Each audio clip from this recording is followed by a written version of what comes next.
자, 여러분 안녕하십니까? 반갑습니다. 오늘 47강인데요. 부동산 인도 명령에 대한 그런 판례를 살펴보도록 하겠습니다. 제 47강입니다.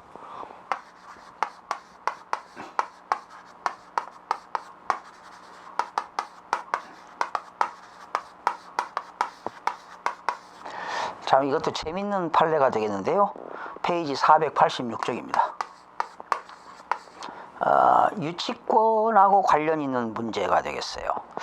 여러분, 유치권의 성립 요건은 네 가지가 있지요. 그죠? 뭐가 있나요? 첫 번째는 유치 목적물에 대한, 그 유치 목적물이 동산이든 부동산이든 유치 목적물에 대한 채권이어야 되겠죠. 그리고 유치 목적물을 계속 점유하고 있어야 되겠습니다. 점유. 그리고 세 번째는 채권의 변제 기일이 도래해야 되겠죠. 그리고 네 번째는 유치권에 배제 특약이 없어야 되겠습니다. 이것이 네 가지가 유치권의 성립 요건이 되겠죠. 자, 그러면 우선 487쪽에 보니까 민법 320조에 보니까 유치권의 내용이 나옵니다.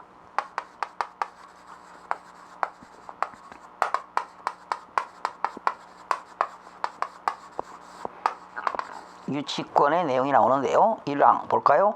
타인의 물건 또는 유가증권을 점유하는 자는 그 물건이나 유가증권에 관하여 생긴 채권이 변제기에 있는 경우에는 변제를 받을 때까지 그 물건 또는 유가증권을 유치할 권리가 있습니다. 이게 바로 유치권이 되겠죠. 그러나 그 점유가, 그 유치 목적물에 대한 점유가 합법적이어야 되죠. 합법적으로 점유해야지 불법 행위로 인한 경우에는 유치권이 성립이 되지 않습니다. 합법적인 점유를 해야 되지 불법 행위로 인한 경우는 적용하지 않는다는 그러한 내용이 되겠고요. 그 다음에 이제 민사집행법 83조가 말이죠. 이런 게 있습니다.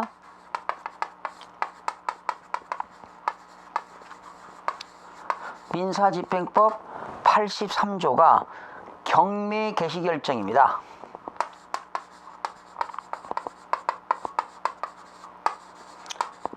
채권자가 법원에다가 경매를 신청하게 되면 그 법원에서는 등기소에, 등기관에게 경매가 신청되었다고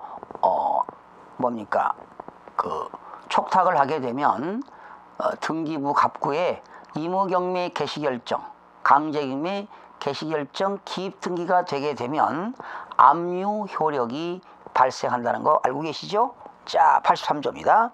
경매 절차를 개시하는 결정에는 동시에 그 부동산의 압류를 명하여야 한다. 그러니까 갑구에 강제경매 개시결정이나 임의경매 개시결정이 되게 되면 압류를 명하게 되는 거지요.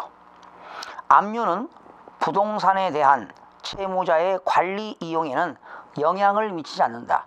등기부의 임의경매 개시결정, 강제경매 개시결정이 기입등기가 되었다 하더라도 그 채무자가 그 부동산을 관리하고 이용하는 데는 영향을 미치지 않습니다.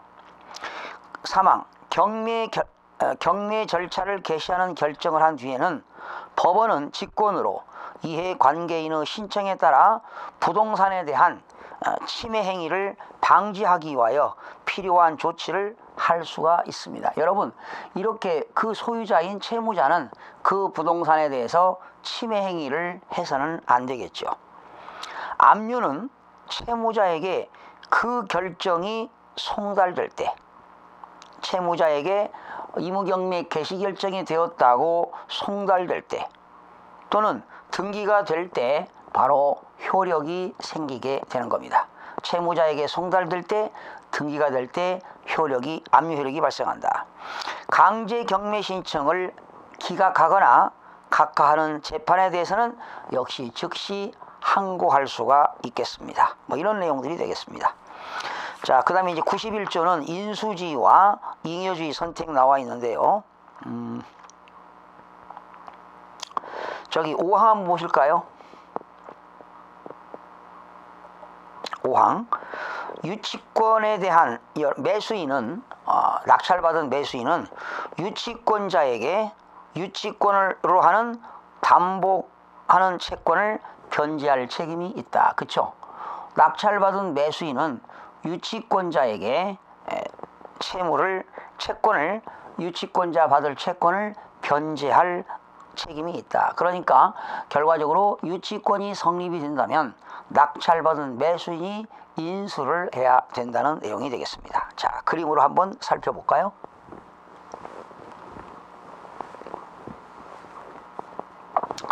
지금 이 갑이라는 사람과 을이라는 사람이 계약을 맺었어요. 도급계약. 갑과 을은 도급계약을 맺었고요.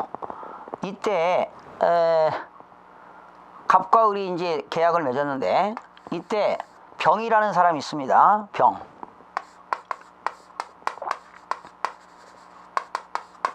병의 부동산에 대해서 갑이 이 공사를 했습니다.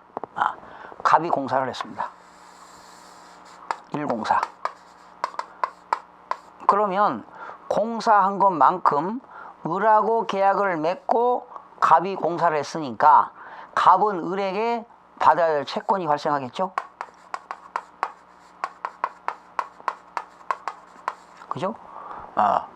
갑은 을에게 채권이 발생할 겁니다. 공사채권이죠. 공사채권이 발생합니다. 그런데 이제 또 을은 얘한테 이제 받아서 이제 갑에게 주겠지요. 그런데 이 병이 근저당권을 설정했어요.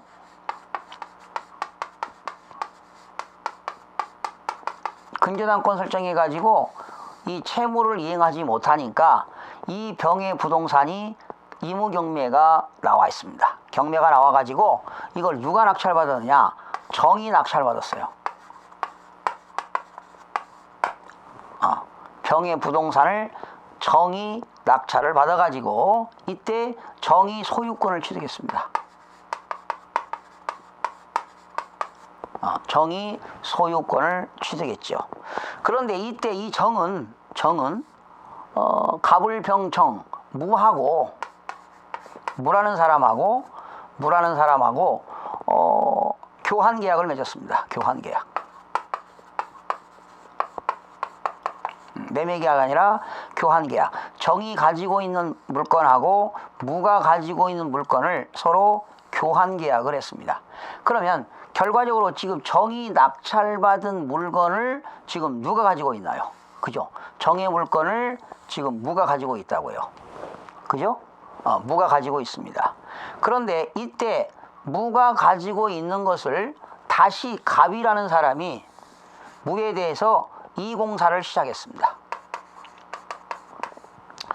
바로 리모델링 공사를 했어요. 리모델링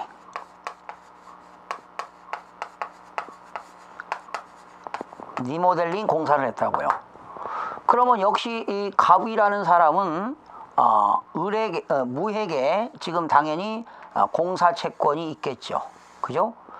갑은 병에게 일에 대한 공사가 있고 또 무에 대해서 이에 대한 공사가 있다 이런 얘기죠. 그런데 지금 병은 정에게, 정은 무에게. 그러면 현재 무가 이 물건을 소유하고 있어요. 그렇죠? 물건을 소유하고 있는데 이때 갑은 이 물건에 대해서 점유를 하고 있다는 거지요. 그럼 유치권이 성립된다는 거지요. 점유를 하고 있다고 한다면 그랬을 때 이때 이 갑이 이 지금 부동산에 대해서 유치권 행사를 하는데 과연 성립이 되느냐 안 되느냐 하는 겁니다. 네. 당연히 점유를 하고 있다면 유치권이 성립된다면 공사대금을 받아야만이 이 갑은 이 점유를 풀겠죠. 그렇죠? 그런 판례가 되겠습니다. 자 판시상 한번 볼까요?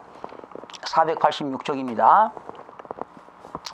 채권자가 유치권 소멸 후에 목적물을 계속 점유하는 경우 적법한 유치 의사나 효력이 있다고 보는지. 자, 유치권이 점유를 풀게 되면 어떻게 될까요? 유치권은 소멸되는 거죠. 그죠? 이항 근저당권 설정 후에 경매로 인해 압류의 효력 발생 전에 취득한 유치권으로서 경매 절차의 매수인에게 대항할 수 있는지 여부.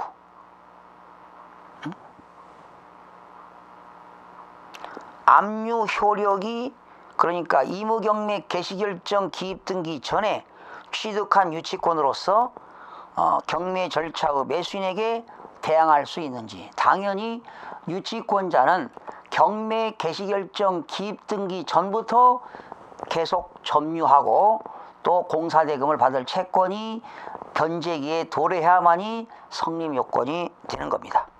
자, 지금 제가 그림으로 설명한 게 세 번째 내용이 나와 있습니다. 갑이 을과의 계약에 따라 병부동산에 관하여 일공사를 하였고, 그죠? 갑이 병의 부동산에 대해서 일공사를 하였고, 이후 이를 낙찰받아 소유권을 취득한 누굽니까? 정이 무등과 교환계약을 체결하여 이 부동산을 양도하기로 하였다. 결과적으로 정이 무에게 양도한 거죠. 그러면 지금 부동산은 누가 가지고 있나요? 무가 가지고 있습니다. 네. 이때 갑이 무 등에게 이 부동산에 관한 리모델링 공사, 이 공사를 위임받고, 지금 무로부터 갑은 이 공사, 리모델링 공사를 위임받았습니다. 공사를 위임받고 위임받고 진행하였고, 이때 갑이 일공사를 진행한 뒤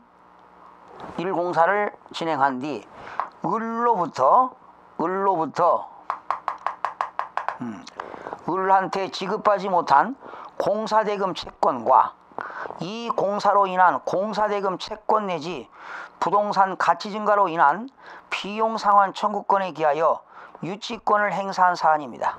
결과적으로 갑이 유치권을 행사한 겁니다.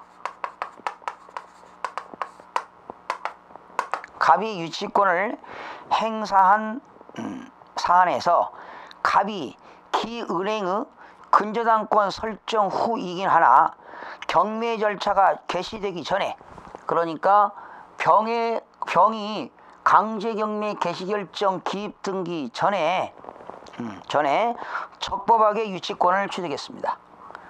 이때 갑은 병의 부동산에 대해서 경매 개시결정 기입 등기 전에 적법하게 유치권을 취득하게 한 이상 경매 절차에서 이 부동산을 매수한 자는 민사집행법 91조 5항에 따라 갑에게 유치권으로 담보하는 채권을 변제할 책임이 있다.